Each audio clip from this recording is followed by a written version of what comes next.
उस व्यक्ति ने कहा नहीं हम तो भगवान नहीं है। तो अच्छा एक बात बताओ, भगवान के पार्षद हो? बोले नहीं हम भगवान के पार्षद भी नहीं है। तो अच्छा तो फिर आप भगवान के मित्र होगा? तो उस व्यक्ति ने कहा नहीं हमारे भगवान मित्र भी नहीं है।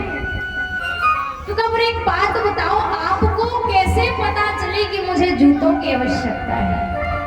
क्योंकि मैंने सुबह अपने ठाकुर जी से कहा था कि प्रभु पुष्प बेचने में बड़ी दिक्कत होती है, तकलीफ होती है, क्यों ना एक जोड़ी आप जूते दिलाना। तो ये बात तो किसी को पता नहीं थी और आप मुझे ये जूते देकर जा रहे हैं, तो हो ना हो आप भगवान के मित्र हो, सखा, तभी तो आपको पता है। तो भगवान के सखा बनने में, मित्र बनने में, सहयोगी बनने में कुछ ज्यादा नहीं लगता, लेकिन सामने वाला हमारे थोड़े से अभाव से कितना प्रसन्न हो सकता है, कितना खुश हो सकता है, ये हमारी क्षमता पर निर्भर करता है। बोलिए वृंदावन में हरि लाल की। तो ये 2 मिनट श्री नाम संकीर्तन करते हैं, तत्पश्चात जो है परम मंगल में ठाकुर जी की कथा में प्रवेश करते हैं। तो कहता है हम हाथ उठा कर कहते हैं हम हो गए राधा रानी के। सब कहते हैं हम हो गए राधा रानी के। हम हाथ उठा कर कहते हैं हम हो गए राधा रानी के। हम हाथ उठा कर कहते हैं हम हो गए राधा रानी के। जो हुआ है राधा रानी का वही हाथ उठाइएगा, जो नहीं है वो अपने हाथों को रखो, ये हाथ भी व्यर्थ है उनके बिना। तो वक्त बेटा है हम हाथ उठा कर कहते हैं हम हो गए राधा रानी के। हम हाथ उठा कर कहते हैं हम हो गए राधा रानी के। हम हो गए राधा रानी के। हम हो गए राधा रानी के। हम हो गए राधा रानी के। हो गए राधा रानी के। हम हो गए राधा रानी के। हाथ उठा कर कहते हैं हम हो गए राधा रानी के। हम हाथ उठा कर कहते हैं हम हो गए राधा रानी के।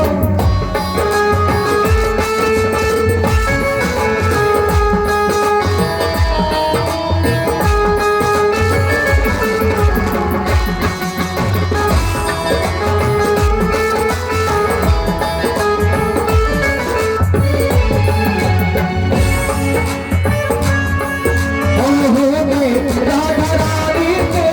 हो गए राधा रानी के। हो गए राधा रानी के। हो गए राधा रानी के। हाथ उठा कर कौन कौन राधा रानी का हुआ है बताइए। हाथ कितने भक्त बैठे हैं राधा रानी को कौन कौन मानता है? तो दोनों हाथ उठा के दे जाए ताली। हो हम हो गए राधा रानी के। हम हो गए राधा रानी के। हो गए राधा रानी के। हो गए राधा रानी के। हाथ उठा कर कहते हैं हम हो गए राधा रानी के। हाथ उठा कर कहते हैं हम हो गए राधा रानी के।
श्री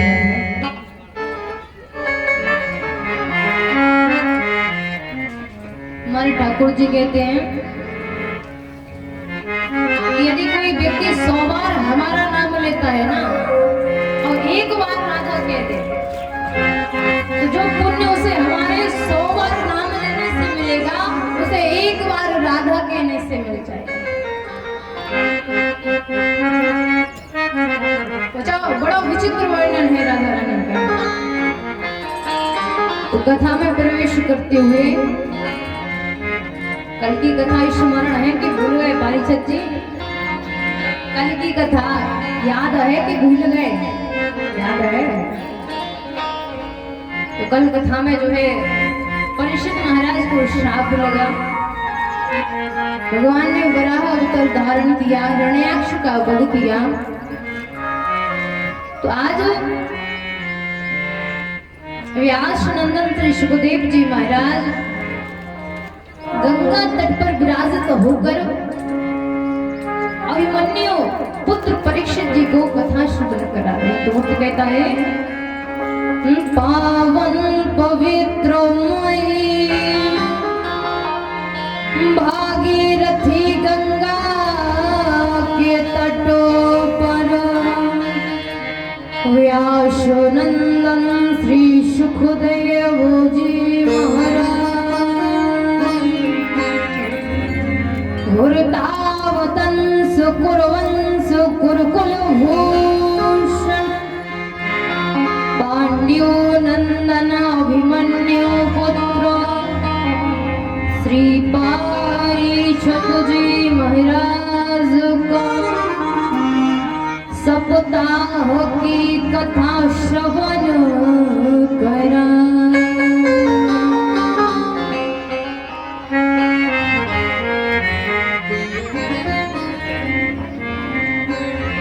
कि कीरत सुता के कि पग पग में प्रयाग बसे और केशव के केले कुंज कोटि कोटि काशी यमुना में जगन्नाथ रेणुका में रामेश्वरम पग पग वसत यहाँ वृंदावन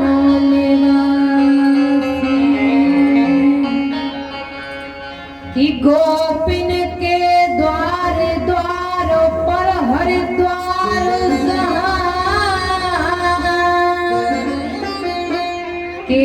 केदारनाथ वसोदा सुदासी कि स्वर्ग अपवर्ग व्यथा लेकर करेंगे क्या और जानते नहीं हम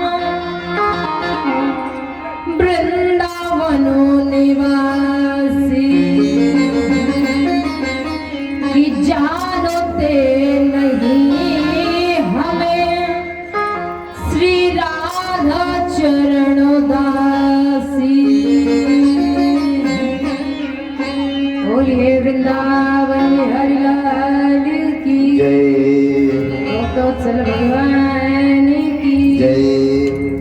देखो भगवान भक्तवत्सल बार बार क्यों कहते हैं ना कि भगवान के नाम बहुत हैं, लेकिन जो भक्तों पर अपनी कृपा करते वात्सल्य रूप में जो भगवान अपने जीव को बच्चों को माने वो भक्तवत्सल हो गए। और भक्तवत्सल तो सभी भगवान हैं, क्योंकि जो जिस देव को मानता है ना उसे उसके अलावा कोई अच्छा नहीं लगता। अब कोई जो है शंकर भगवान को माने और कोई हनुमान जी को माने महाराज, उससे कहो कि नहीं हनुमान बड़े हैं और उसे बोलो अरे शंकर जी बड़े हैं। होता है ना ऐसा, कई जगह होता है। मैंने कहा नहीं कृष्ण बड़े हैं, राम छोटे हैं, राम बड़े हैं, कृष्ण छोटे हैं। तो कहा संसार में बड़ा तो एक है परम पूर्ण परमात्मा, ये तो सारी शाखाएं हैं। और आज तो मंगलवार है महाराज, मंगलवार को ही हनुमान जी महाराज का जन्म बताया गया है। और 11वें अवतार भी है हनुमान जी महाराज, भूतवाहन भोलेनाथ को अवतार बताए गए हैं। तो आज जब भगवान ने वराह रूप धारण करा और हिरण्याक्ष का वध करा, तो श्री पारीशुर जी कहते हैं कि हमें एक बात समझ नहीं आई। जब जो राक्षस होते हैं ना, वो भगवान उन्हें मारते हैं और देवताओं को बचाते हैं। अरे वो तो भी भक्त हैं, वो भी उनकी आराधना करते हैं। तो श्री सुखदेव जी महाराज कहते हैं, राजन बहुत अच्छा प्रश्न है आपका। कहे जो हिरण्याकश्यप और हिरण्याक्ष है ना, ये भगवान के पार्षद है, नारायण के पार्षद है। जय और विजय भगवान ब्रह्मा के इच्छा से प्रकट हुए थे, सनक सनंदन सनातन सनत कुमार। तो इन्होंने इच्छा प्रकट करी कि हम नारायण के दर्शन करेंगे। तो हिमालय से तपस्या करके जैसे ही नारायण भगवान के यहाँ पहुंचे, जय और विजय नाम के दो पार्षद थे, कहा हम भगवान के दर्शन करना है। तो जय और विजय ने कहा कि देखो प्रभु अभी शयन कर रहे हैं, उस शयन में विघ्न हम नहीं डाल सकते, आप थोड़ा सा जो है विश्राम करिए और जो ठाकुर जी जगह सो हम उन्हें आपको बताएंगे। तो सनत कुमारों को क्रोध आ गया। तो संतों को कभी क्रोध नहीं आता। जैसे ही सनत कुमार को क्रोध आया, सो श्राप दे दिया, जाओ तुम हमें भगवान से मिलने के लिए रोक रहे हो, भगवान से मिलने के लिए। आपका तो काम है कि भगवान से मिलाओ, पार्षद हो। तो जाओ आप एक जन्म के लिए नहीं, 3 जन्मों के लिए, 3 युगों के लिए राक्षस योनि में चले जाओ। पार्षद सनत कुमारों के चरणों में गिर गए, प्रभु ये आपने क्या कर दिया। उधर से ठाकुर जी आए तो कहा दर्शन नहीं दिए, और जो तपस्या की हजारों वर्षों तक, वो सारी तपस्या सनत कुमारों की छीन हो। क्या करें। तो एक जन्म हिरण्याक्ष और हिरण्याकश्यप था। सो पहला जन्म भगवान का सनत कुमारों के रूप में हुआ, दूसरा जन्म नारद के रूप में हुआ, वराह अवतार के रूप में हुआ, नर नारायण के रूप में हुआ। नर नारायण भगवान जुड़वा संत के रूप में अवतरित हुए थे। बद्रीनाथ में जाकर उन्होंने तपस्या की, ब्रह्मा के प्रपौत्र थे। ये भगवान का चौथा अवतार था। तो भगवान जैसे ही आए,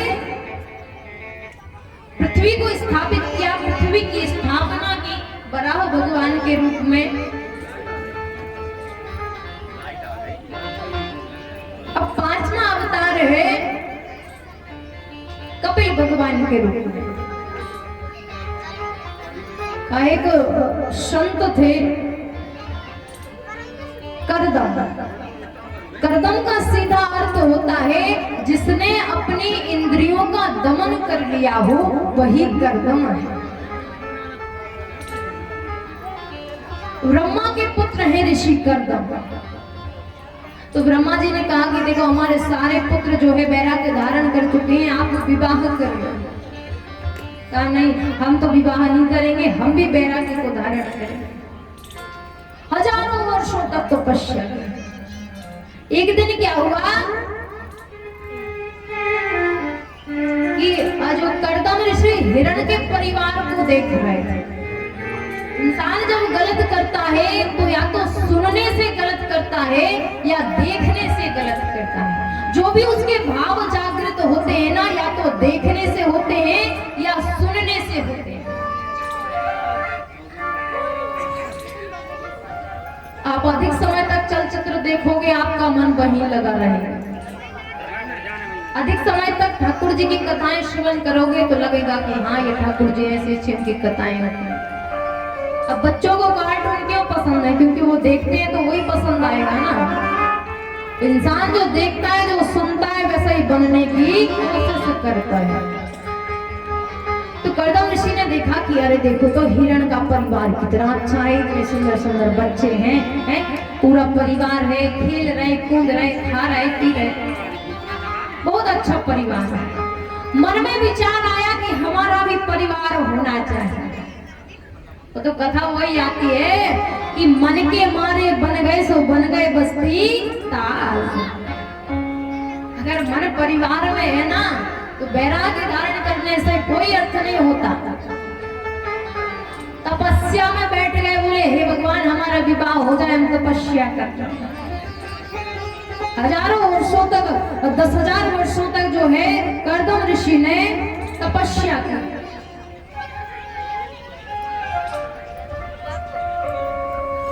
और जैसे ही भगवान प्रसन्न हुए, प्रकट हुए, तो कहा मांगो कर्दम क्या चाहिए। अब भगवान को देखा सो शर्म आ गई। अब बोले प्रभु बस आपके दर्शन हो गए और कुछ नहीं चाहिए। अब भगवान से कोई छुपा सकता है? तो कहा नहीं, तुमने जिसके लिए तपस्या करी है विवाह, नहीं नहीं हमें तो आपके से दर्शन चाहिए। बोले लेकिन हम तो आपका रिश्ता कराए, अब आपको विवाह नहीं करना तो हमारी बात खराब हो जाएगी, अब फिर जैसा आपको उचित लगे।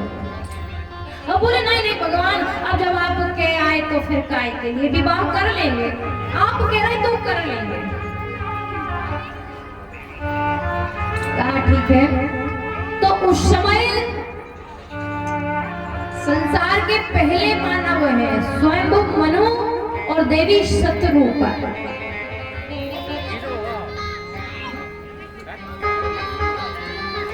उनकी बड़ी पुत्री का नाम है देवहूति।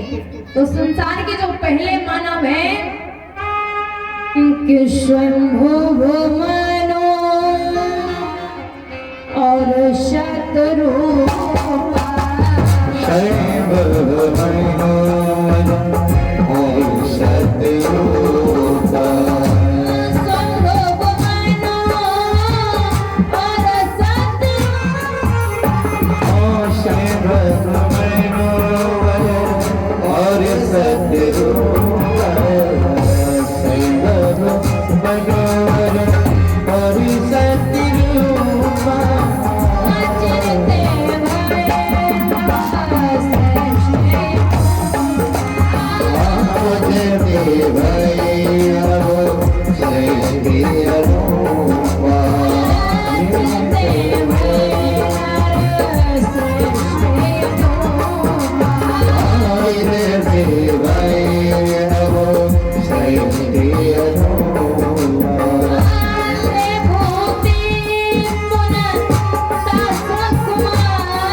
राम राम राम राम राम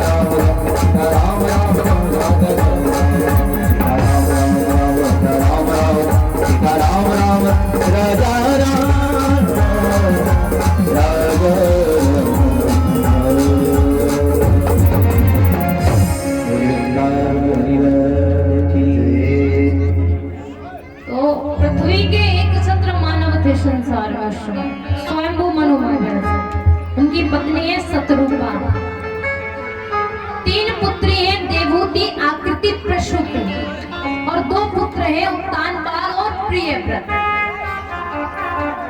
कौन नहीं जानता महाराज उत्तानपाद को, जिनके यहाँ ऐसे भक्त ने जन्म लिया। 5 वर्ष की आयु थी महाराज ध्रुव की।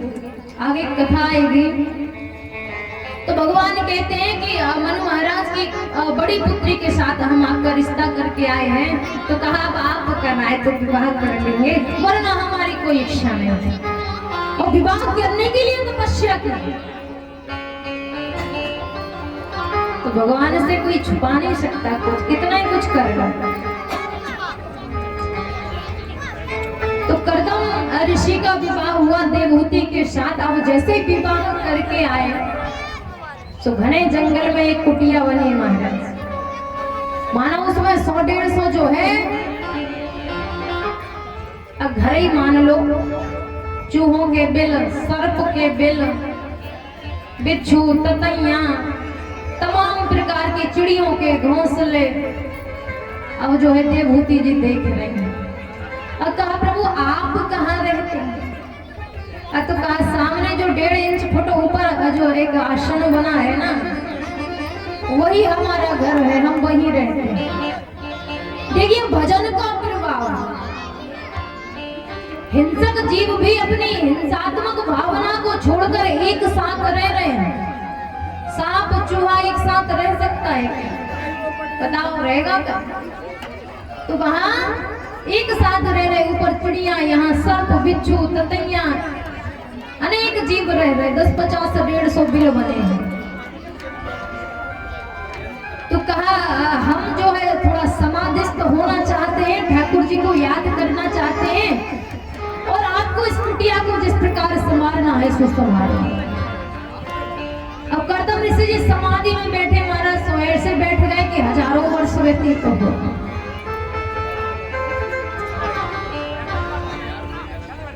माता देवहूति कर्दम ऋषि को रोज वस्त्र बदलती,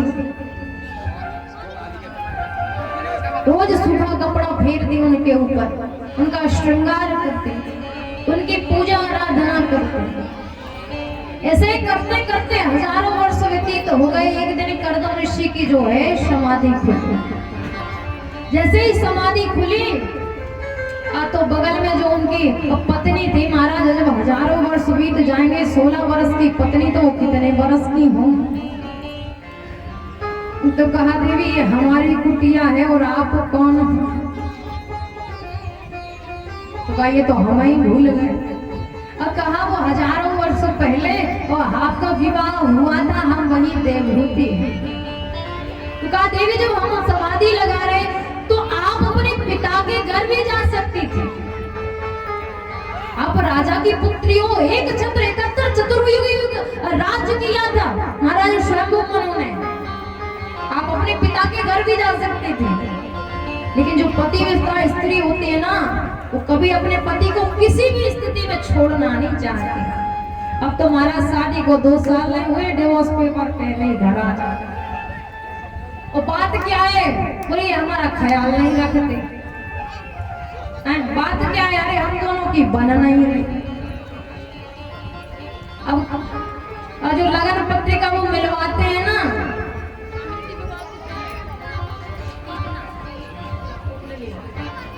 कुंडली मिलाई जाती थी ना, कितने गुण मिल गए। अब कुंडली मिलवाए, विवाह भी कर दिया और 2 साल रिश्ता नहीं चल रहा। अरे महाराज 32 गुण मिल गए, 28 गुण मिल गए, अब ऐसे गुण मिल गए। इससे अच्छा तो पहले ही था कि नाव ब्राह्मण करे जीवन भर निभाने, चाहे ब्राह्मण का देख भी ना। बोले वृंदावन में हरिलाल की जय। तो कहा आप अपने पिता के भी घर जा सकती थी, लेकिन आपने हमारी सेवा की, पतिव्रत धर्म का पालन किया, हाथ पकड़ा देवहूति का, सरोवर में जैसे डुबकी लगाई महाराज। तो 16 वर्ष के तो हो गए कर्दम जी और 12 वर्ष की हो गई देवहूति। सामने देखा तो एक कंचन भवन बना था, ऐसा यश वैभव था महाराज कि जो मनु महाराज के यहाँ भी देवहूति ने देखा नहीं।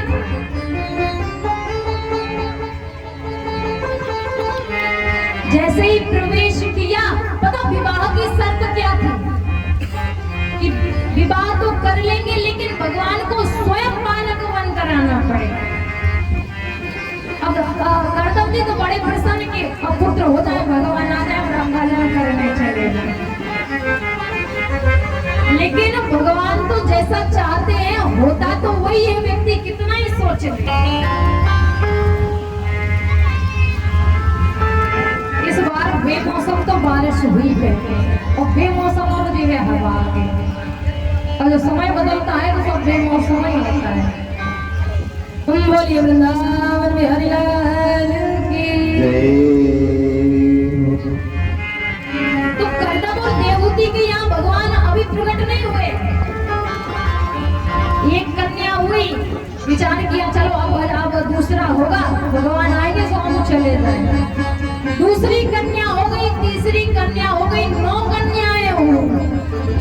बोले हम तो भजन के लिए सोच रहे थे। 9 कन्याओं के होने के बाद 10वें में हमारे कपिल भगवान आते हैं। तो भगवान कपिल की जो 9 बहनें हैं वो कला, श्रद्धा, गति, क्रिया, अनुसूया और जो है इसी प्रकार बड़े बड़े सिद्ध संत ऋषियों के साथ उनका विवाह हुआ। मरीचि, अगिरा, खयाति, इस प्रकार बड़े बड़े सिद्ध संतों के साथ कर्दम ने अपनी पुत्रियों का विवाह किया। तत्पश्चात जब कपिल भगवान का जैसे ही प्रकट हुआ तो कहा देवी अब ये आपका पुत्र है, आप इसकी माता है, हम तो जा रहे भजन करने। बोलिए कपिल भगवान की। कपिल भगवान से मैया ने कहा कि प्रभु ये तो हम जानते हैं कि आप हमारे पुत्र नहीं हो,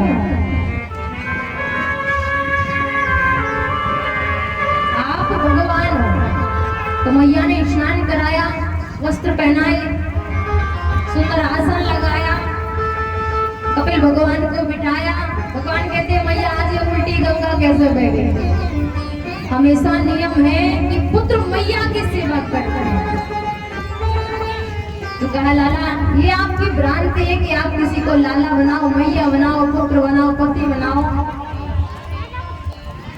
और आप तो हमें सुंदर सा उपदेश करो कि शरीर का इस आत्मा से उद्धार हो जाए। तो आज कपिल भगवान ने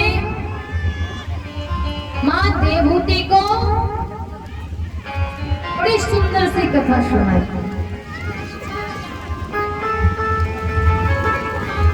वो एक कहावत है ना बुंदेलखंड में कि भीग लगे ना फटकरी और रंग चोखो हो जाए।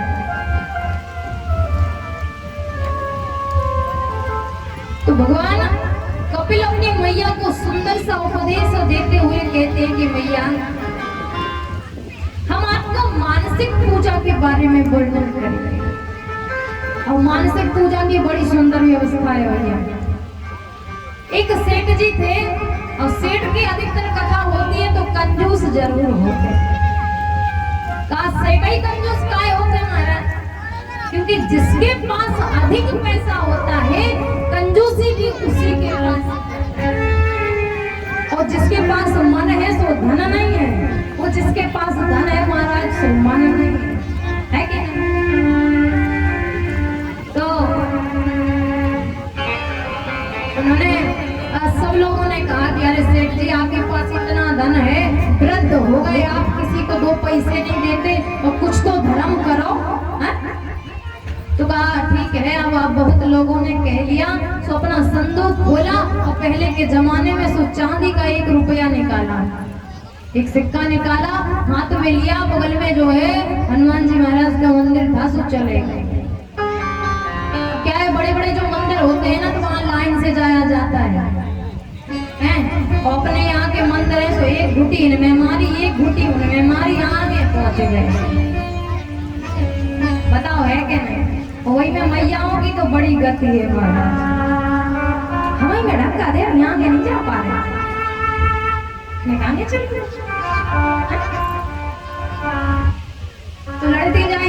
बिगड़ती जाएंगी, लेकिन पहुंच जरूर जाएंगे। पहुंचते कि नहीं पहुंचते?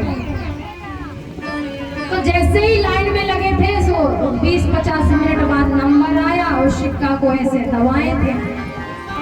और जैसे ही हनुमान जी महाराज के समीप पहुंचे, मुट्ठी खोली। महाराज बहुत देर तक चांदी का रुपया सिक्का कोई अपनी मुट्ठी में लेते हैं ना, तो वो पसीना से पसीज जाता है। और जैसे ही मुट्ठी खोल के देखी सो गीला गीला। बोले अरे तुम भी हमें छोड़कर जाना नहीं चाहते, तुम भी रो रहे, हमें छोड़कर जाना नहीं चाहते, रो रहे हो तुम।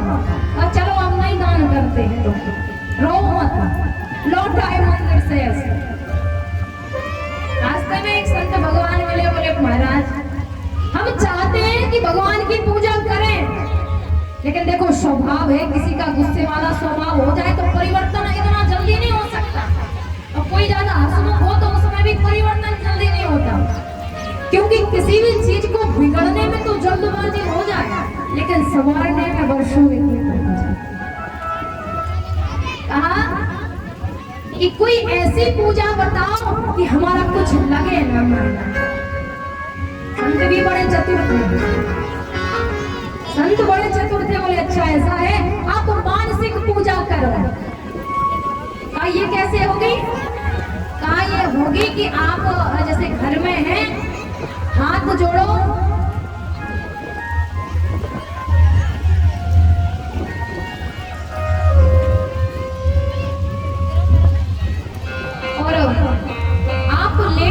बैठे हो, भोजन कर रहे हो, कोई भी क्रिया कर रहे हो, लेकिन आपको स्मरण करना है कि हम प्रातः 4 बजे जगते हैं, अपने लाला को स्नान कराते हैं, अपने लाला को वस्त्र उड़ाते हैं, अपने लाला का सुंदर श्रृंगार करते हैं और अपने लाला को सुंदर सा प्रसाद पवाते हैं। कहा महाराज प्रसाद में क्या करना है? हमें कुछ नहीं करना, गरम दूध लेना है, उसमें चीनी के 2 दाने डालना है और भगवान को प्रसाद लगाना